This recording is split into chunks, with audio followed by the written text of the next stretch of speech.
Okay, so we're working on the lesson, applications involving exponential functions. So here's what we should be able to do by the end of the lesson. Okay, we could change this to a lightsaber too if we want to, because it's special. Okay, so by the end of the lesson, we should be able to develop an exponential equation to model situations of growth and decay. So up until this point, I've given you the equation, and we've like plugged in things for x, plugged in things for y. So now we're going to be able to come up with the equation together.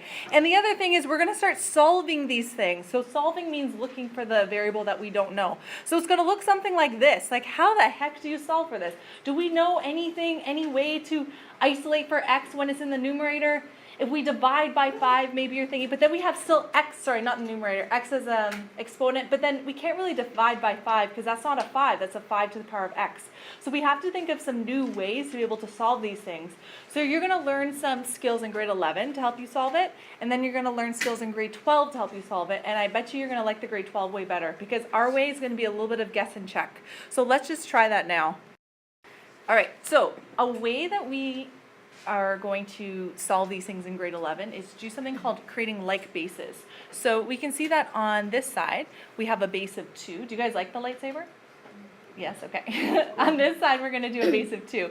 Make this a base of 2 as well. So check in your calculators or just use mental math. Is there a way to change 64 into a base of 2? 2 to the power of something. 6? Is it 6? Do we have multiple confirmations? Okay, so this is 2 to the power of 6. On this side, I have 2 to the power of x. So now they both have the same base. So we have, in terms of matchiness, we have 2 matches 2. So what must x be? 6. Yeah, so therefore we can make a conclusion. So therefore, x is equal to 6. So there we just solved an exponential equation. It won't always be so easy, but this is actually the method we're going to use in grade 11. So we're going to always change whatever number it is that we have. So in this case, it was 64 into a matching base. So let's try the next guy. Oh. All right. Okay, so what's the base that we have over here?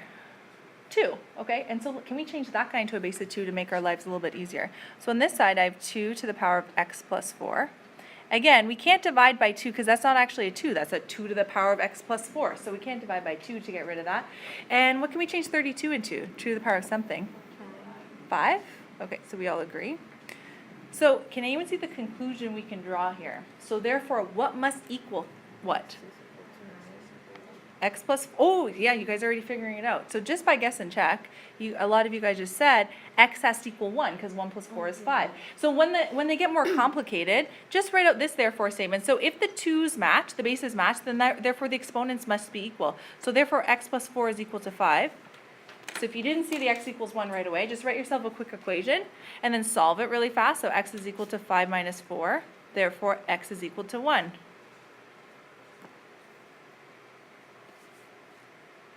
So pretty simple. Let's try to do a more complicated one. Okay, so if you feel like you understand it, try this guy on your own and then come back to the video to make sure that you've got it. Okay, so let's take this guy up. Okay, so Vince, tell me what you did. I changed 81 to 9. Okay, so first thing he did was change 81 to a power of 9. So what'd you make it to? 9 to the power of? 22. Beautiful. And what'd you do to the left side? I kept it the same. Kept it exactly the same. Beautiful. Okay, so now we have the same bases. The 9s and 9s match. So what conclusion can we draw?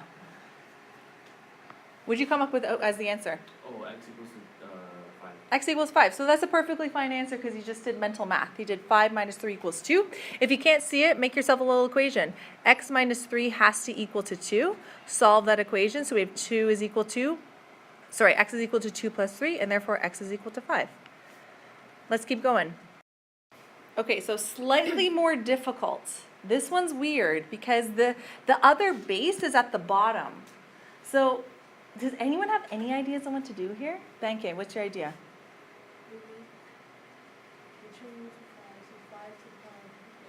Ooh, okay, so she started talking about negative exponents. So anyone who can't see that right away, there is definitely a connection between 5 and 25, even though 25 is in the denominator. So let's change 25 into the power of 5 first. So 25 is the same thing as 5 squared. We still don't have the same base though, because this base over here is 5, and this base is 1 over 5. So Banke, what did you say to change this left guy into? Ooh, we know that we can change the position of a number from the bottom of a fraction to the top, or vice versa, by changing the sign of the integer exponent, or the exponent. So we can just change this to 5 to the power of negative 2.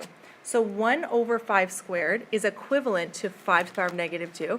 And if we leave the left side the same, now we can draw a conclusion. The 5's match, the bases match, so what does x have to equal? There you go, negative 2. So if you see something like that, start with what you know. So we recognize that 25 was related to the 5. Start with that. And then it's easier to see that maybe we need to bring that 5 up there and make that exponent negative. Okay, how about this weird looking one? This one looks odd. Anyone have any ideas on how to make this thing look less odd? Okay, shout it out. What do you think? Oh, that's not shouting. That's so whispery. I can't even hear it. What do you do? Divide it by 3. So we can't divide by 2 because that's not a 2. That's a 2 to the power of x. But this 3 is just like a normal 3. There's nothing special about it. So we can get rid of a times 3 by dividing by 3. So let's first divide by 3 on both sides. So on the left side, we'll be left with 2 to the power of x is equal to 4. And now we can totally solve this. What do you want to do? What should we change 4 to? 2 squared, beautiful. And then this side is 2 to the power of x, so therefore what does x equal? 2. Done. So the method that we're using here to solve for an exponent is a little bit of guess and check. However, we've been using really nice numbers that work out perfectly to integer answers. So we're just trying to make both sides to the same base so that we can draw conclusions about the exponent. Okay, let's try this final example here. So what should we do first? Divide by 10. That 10 is not to the power of anything. We can just get rid of that thing. So we're going to divide by 10 on both sides. Divide by 10, divide by 10. And what will we be left with on the left-hand side?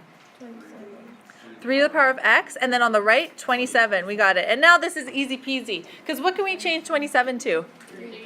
3 to the power of 3. The left side's 3 to the power of x. So what's x equal to? 3. Done. Okay, so let's actually try the question that was in the original example all the way at the top. So we're going to scroll all the way to the top and try that example. Okay, so let's try this example that was up at the top. What do you think we should do? Any ideas? Can we do anything with 2, by the way? Yeah, so we can't do anything with 2, but then I heard something else. So we'll just leave the 2 alone. But what can we change 16 to? 2 to the power of anything? Okay, so we can change 16 to 2 to the power of 4, so let's do that. So I'm going to make this 2 to the power of 4, and then what am I missing? What do I still have to put there? These aren't equivalent. So here's what I'm trying to say. 2 is equivalent to 2, equals and equals. 16 to the power of this stuff is not the same thing as 2 to the power of 4. The 16 is the same thing as 2 to the power of 4, so what do I still have to add here? 3n minus 2. So I've got to copy the 3n minus 2. But what's going on between the 4? So let me just get my lightsaber out. What's going on between the 4 and this? Because that just kind of looks like 43n minus 2. They should be multiplying. So this 16, I can change that to like a little bracket here. This would be the equivalent, which means that whatever I replace 16 with should also go in brackets. So I have 4, 2 to the power of 4, all to the power of 3n minus 2. So what do I have to do with these two exponents? Power to a power, I have to multiply. So we got to multiply this thing. So how am I going to multiply? Is this going to be 12n minus 2? No, we gotta like expand it. Think of this. Let me just bring this out here. Think of this guy as 4 times 3n minus 2. So I have to expand that by distributing the 4. So I'm going to do 4 times 3n and then 4 times negative 2. So this is going to be 12n minus 8. So if I rewrite it on the next line here, so if I change this up, on the left we have 2, instead of 2 to the power of 4, all to the power of 3n minus 2, I have 2 to the power of 12n minus 8 is equal to 2. So now it's as simplified as we possibly can. We have the bases match now, so we have 2 to the power of something and 2 to the power of something else. Can anyone think of the equation I have to write here? 12n minus 8 has to equal something. These two exponents have to be equal. What's the exponent right there? A 1. So let's add that in. So we know this is power of 1. So what has to be equal? Kimberly, you want to try? What were you going to say? I saw you were moving your mouth. No? Okay, so the statement that we can make is that the exponents have to be equal. So 12n minus 8 has to be equal to 1. And then now all we have to do is solve for this. So if I bring the negative 8 over onto the other side, that becomes positive 8, of course. And we're going to have 12n equals 9, because 1 plus 8 is 9. And then we got to divide by 12 on both sides. And we're kind of running out of room, so I'm going to do it underneath. And it's equal to 9 over 12. We can just simplify by dividing by 3, and we're going to be left with 3 over 4, or 0.75.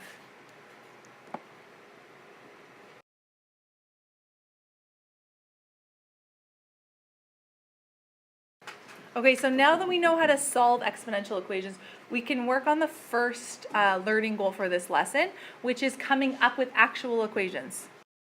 Okay, so here's a little bit of a cheat sheet on how to come up with an exponential equation. So we're going to derive this ourselves, but you're going to notice a pattern. This letter in front of here, A, we know that's a vertical stretch or vertical compression. It ends up always being the original amount before it starts to grow or decay. So exponential growth just means it's increasing in value. Whoops. Okay, so this is what exponential growth would look like. It's just increasing. Decay just means it's going down. It's decreasing in value. So here's sort of the key. A is going to be the original amount that you start with. B, that's how much is growing by or decaying by. You can think of this like a percentage. If it's increasing by 20%, we're going to put 1.20 in there, and we're going to talk about that. If it's decreasing by 20%, we're going to put 0.80 in there, and we're going to talk about that as well. And X is the time, however time is measured in months and years and 2 years, etc. Okay, so for the next examples, what we're going to try to do is we're not going to solve these by using a table of values. We're going to solve these by coming up with an equation and then plugging whatever it is that we have into our equation. So the question is, a population of a colony of cells is growing so that it doubles every hour. If the colony starts off with 10 cells, what will the population of the colony be after 8 hours? So let's start this off by making a table of values. Okay, so on the left side, our independent variable is time. It's going to most usually be time. And how is time measured in this question? Hours. So we're going to put time in hours. And what are we actually measuring here? Population. So the population of cells. So I'm just going to put population. So it says that it doubles every hour. Is that correct? Okay, so that means we're going to start at hour 0. And then after 1 hour, what's it going to look like? 2 hour, 3 hour. We really only need like maybe 3 or 4 data points to figure out the pattern. And then once we have a pattern, we can come up with an equation and then use the equation to solve. Eventually, you guys will get to a point where you don't need to make a table. You're already going to understand just from the question how the equation's going to look. But at first, we're going to start using a table. So at hour 0, that's when it starts. What's the population? 10. So we're going to start with 10. So what's going to happen after 1 hour? It doubles. So what are we multiplying by? 2. Okay. So it's going to look like this. So we know we're going to have, I'm just going to evaluate it to make sure that we have the correct answer. So it's going to become 20. Does that sound right? Should it be 20? Yep. Okay, so what should the answer be for the next one? It's going to double again. It should be 40. So what did we actually do to get that? We multiplied by 2 again. So we took this thing and we multiplied it by 2 one more time. So just follow my logic here. So this is 10. Do we agree? This is 20. 10 times 2 is 20. To get 40, we have to multiply by 2 one more time. So if I multiply by 2 another time, isn't that equivalent to this? Let's break this down one more time. We know the answer is 40. We started with 10. After 1 hour, it doubles, so we times it by 2. After another hour, we're going to times it by 2 again, so now we times it by 2 times. Does 10 times 2 times 2 make 40? Mm-hmm. Yes. So what's the next one going to be? We know what the answer is supposed to be. It's going to double again, so how many cells are going to be there after 3 hours? 80. So what did we actually do to calculate that? We took the 10, and then how many times did we multiply it by 2? 3 times. So checking your calculator, make sure that we've got it right. We know the answer should be 80. 10 times 2 times 2 times 2 should make 80. Thumbs up. Do we have it? Okay, so now we can, because we wrote it out this way, we can kind of see the pattern or the equation easier. So to make an equation, I want to try to connect my x values with my y values here. So do we notice something? Do you notice where the 2 and the 3 and the 1 and the 0 go? Do you notice how the 2, it ends up being, or the hours ends up being the exponent? So 3 is the exponent here, 2 is the exponent here. What's the exponent here? 1. And actually, if we really want to add something else here, this is actually times 2 to the power of 0, because 2 to the power of 0 is just 1, so that's just 10 times 1. So let's pull that out now and make an equation. So we want the total population. So the population is going to equal, what number do we start with? All through here, what number do we start? 10. Okay, so let's start that guy. We're going to start our equation with 10. And then what are we multiplying by? What number? 2, because it's doubling. But what's the power? N for number of hours, I love that. H for hours, whatever you want to do. So if I say N, just define it. So N is the number of hours. So N equals the number of hours, and P is the population of cells, pop of cells. So we're always looking for shortcuts. We've proved that this equation is true because we've derived it ourselves. However, if you look back up at the top, this A value should be our starting value of cells, and that's what it is. This is how much is growing or decaying by, so it's doubling. So this is the number that you're going to multiply by every single time. And our exponent is our measure of time, which is hours. So now we can go back to the original question. So the original question said, what's the population after 8 hours? So if we're given that 8, what letter is 8? Is it N or is it P? N. So we're just going to sub in N is equal to 8 and we're done. So our population after 8 hours is going to be 10 times 2 to the power of 8. And what the heck is that going to be? We get 2,560. So if we were to do a quick therefore statement, what does that P represent again? Population of cells. So therefore, there will be 256 cells after 8 hours. Okay, so let's do the next example. It's a money question, which are the best kinds of questions. So this one said, a bank pays interest at a rate of 1.2% per annum. Does anyone know what per annum means? Yeah. Annum sounds like annual. So what do we think? Per year. Okay, so per annum means per year. So we get 1.2% per year for free if we invest in this bank. So what's the balance after 3 years on a deposit of $1,000 if interest is compounded annually? So you might not know what compounded means. We're going to take an entire unit to look into this. But compounded basically means when is interest calculated or applied. So it's per year. Our percentage is per year, so we don't really need to do anything fancy to this like we will in a later unit. So basically, we're starting off with $1,000. If we give this $1,000 to a bank, the bank will be like, thank you so much. In return, we're going to increase your, or we're going to give you 1.2% per year. So to figure out what this equation is going to look like, let's make a table of values. So what's our independent variable? What goes in there for X? What are we measuring? Years. So time in years. So time in years. And what's our Y? What's our dependent? This time we're not measuring population. What are we doing? Interest. We could just say total amount. So I'm going to say total amount in dollars.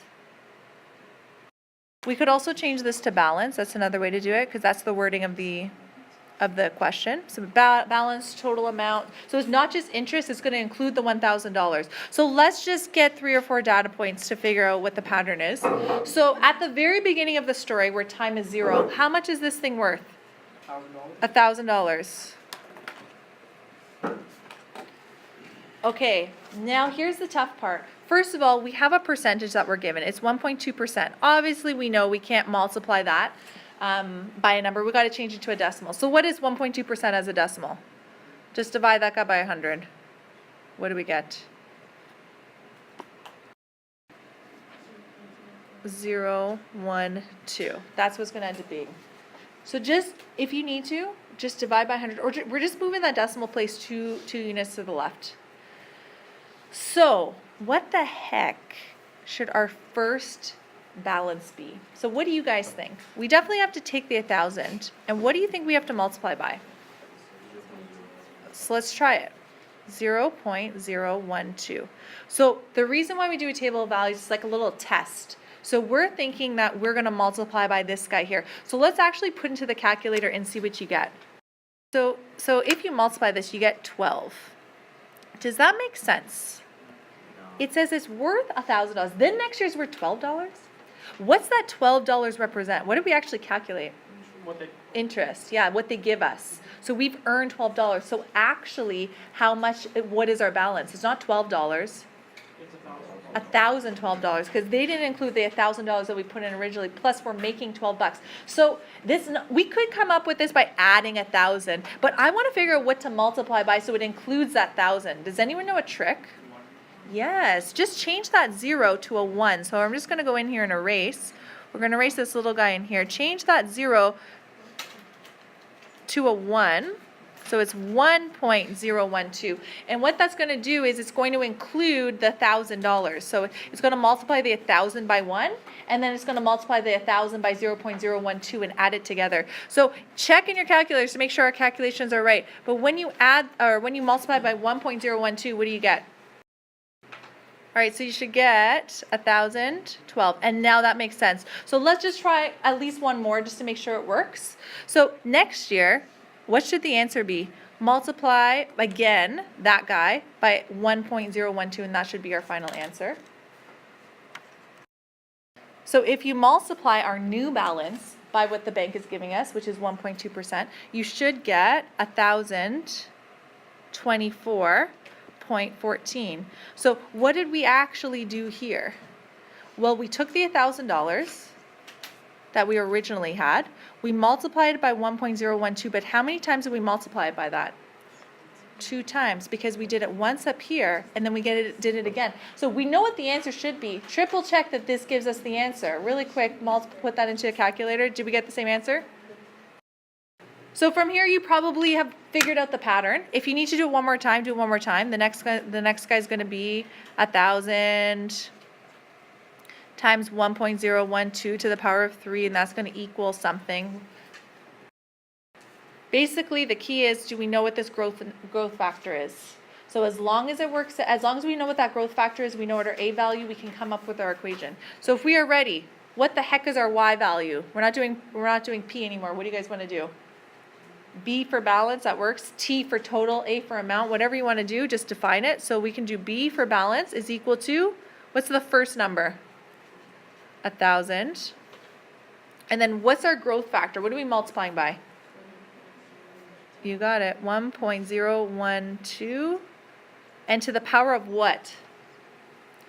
Maybe n for the number of years. So again, we're just matching. The 1, this is the power of 1, 2 and 2. This matches 3 and 3. So if we just quickly define B as our balance in dollars, and n is our number of years invested. So the equation said, how much will it be worth in 3 years? So what is that 3? Is that the balance or n? N. So this is our n is equal to 3. Once we have our equation, it's just easy peasy. We're going to put balance is equal to 1,000 times 1.012 to the power of 3, and we're just putting that into our calculator. And you get 1,036.43. Okay, so if we write a therefore statement, that's what our balance is worth after 3 years. So the key to this is once you get used to these, you've done enough of them, you can start predicting what this is going to be right from the question. So we know if something's increasing by a certain percent. Don't forget to include the original amount as well. So include that 1.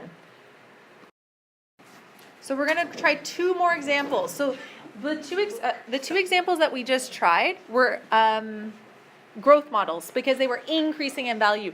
Now these are going to be decreasing in value, and that's what exponential decay is. So I want you guys to try this on your own. So if you're watching the video, try this question on your own. See if you can come up with an equation, and then come to the video, check back to make sure you've got it. So I'm going to read it to you first. It says, each year a car depreciates to 70% of its value from the previous year. So depreciates means it's going down in value. If a car was bought new for $10,000, find its value after 5 years. I'm not sure what kind of car is worth $10,000, so maybe like we're talking a golf cart. A golf cart was worth $10,000 new. Find its value after 5 years. So try it now and then come back to the video once you think you've got the answer. All right, so what did we realize that we have to multiply by to get to the next amount? 0.7. So let's multiply that. Just triple check our calculation. So when you multiply by 0.7, what is the next amount? What is it worth? 7,000. So we just have to assess, is this reasonable? So 1, has it gone down in value? Yes. Has it gone down too much? Because it said 70%, which means, it says 70%, which means that it should be more than 50%. 50% would be 5,000. 7,000 is more than 50%. So this seems like a reasonable answer. What's our next answer? If you multiply 7,000 by another 0.70, what do we have? What is it? 4,900? Okay, 4,900. So that should come from taking 10,000 and multiplying by 0.7 twice. Is that true? Do those two match? Okay, so now we've got our equation. So Massimo, do you want to give the equation? We have value equals 10,000 times 0.7 n. Define your variables really fast. So V is the total value.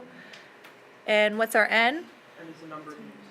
Number of years that we've owned it or we've driven it. Okay, and the question said that we were given for 5 years. So what's 5? N. So we're just going to plug that guy in. So we have, not volume, we have value is equal to 10,000 times 0.7 to the power of 5. Okay, sorry, 1,680. Point what? 7. Okay, so is a car a good investment? No, a good investment is going to increase in value. Cars aren't going to increase in value unless those special cases like a collector car. All right, let's try this last question. It looks like it's exactly the same as the previous one. It's slightly different, so we have to read it really carefully. It says a ball is dropped from an original height of 2.5 meters and is allowed to bounce freely. The height of the ball decreases by 20%, not to 20%. Last time it said it depreciated to 70%. Now it's by 20. What is the height of the ball after 6 bounces? So after the first bounce, it's going to decrease by 20%. Second bounce, going to decrease. Third bounce, fourth bounce, etc., etc., etc., until it's just rolling on the floor. So if you feel comfortable, go ahead and make an equation. If you feel like you need to figure out what's going to work for these numbers, make a quick table of values. So what are we measuring on the x? Are we measuring time? Bounces, yeah. So on the left, it's the bounces. So bounces, maybe we'll call that n again for number of bounces. And what are we measuring on the right? It's not value anymore. Height. Height, and this time it's in meters. So let's just try a couple bounces, like 0, 1, 2, maybe 3 bounces. So what can we fill in right away? What's its height before it bounces? 2.5. So we know this guy's 2.5. Okay, how about the next one? We would take 2.5. What's your guess? It's going to be everybody's probably going to, what are we going to multiply by? 0.8. Ooh. Okay, so I heard the right answer. I'm going to ignore it first. And let's just multiply it by 0.2. This is not going to be the right answer, but we got to figure out why. If you multiply 2.5 times 0.2, we get 0.5. So we have to figure out why this is an unreasonable answer and go back to the question. It says it decreases by 20%. Yep, Nathan? Exactly. This is what 20% of it is. So this is 20%. This is what it decreases by. The answer should actually be 2.5 minus 0.5.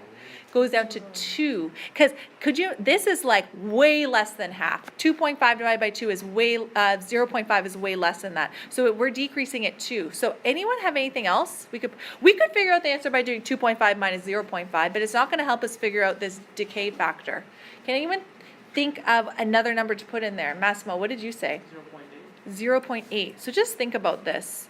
If this is entire 100% here, so this is the entire height to start with. It goes down by 20%. So it's going to go down by 20%, which means what percent of the bounce is it actually going to keep? 80%. So instead of multiplying by what it goes down by, multiply by what it gets to keep. It gets to maintain 80% of its bounce height. So if we erase this, the answer should be 2, first of all, whatever we multiply by, because this is 20%, we should subtract those two. So if we change this to 80%, so 0.8, that's what it gets to keep. In the previous example, it told us what it gets to keep. It said it gets to depreciate to 70%. This time it was a little bit trickier. When you multiply 2.5 times 0.8, what do you get? We should get the answer 2. Did we get it 2? Yes, and we know we've got the right answer. So the next guy, the answer should be multiplying that by 0.8 again. So 2 times 0.8 is equal to 1.6. That should be our next answer. It should come from the original height, 2.5, and then timesing it by 0.8 twice. And then the same thing for below. So it should be 2.5 times 0.8 power of 3.